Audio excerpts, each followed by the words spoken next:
I'm Richard Southern in the 680 newsroom with a look back at some of the big business news stories of the past week. It was a busy week in the world of business and a money-making week for Bay Street. The TSX up about 38 points on the week, and we saw more all-time highs for the Dow Jones Industrial Average.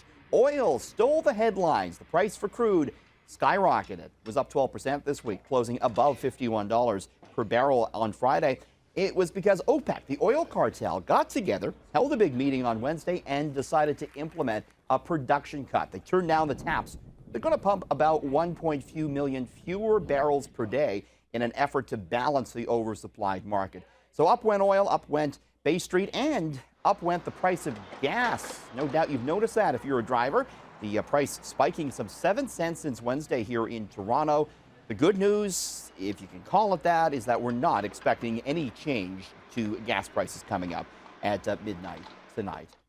Well, vegan and vegetarians are not going to like this next story. This came as a big surprise to many. Did you know the banknotes here in Canada, the bills that we carry around in our pockets, they have animal fat in them? The polymer banknotes contain tiny quantities of tallow, which is a hard, fatty beef byproduct.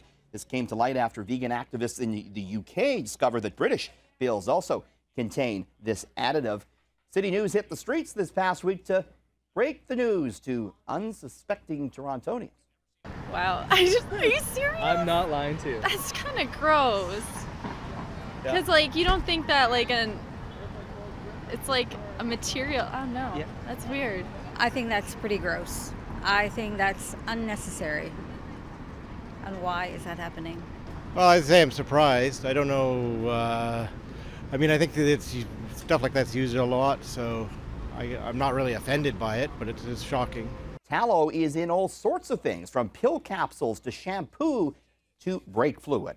Well, here we are in December, and perhaps in your place of work, a lot of people are sneezing, coughing, sniffling. It is cold and flu season, and more Canadians are going to work when they're sick.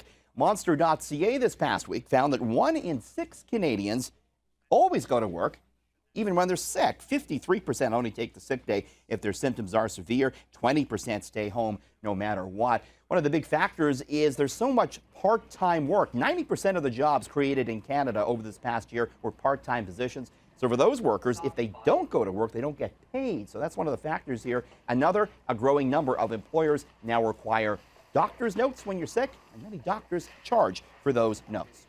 Well, next, will they take a bath on this idea?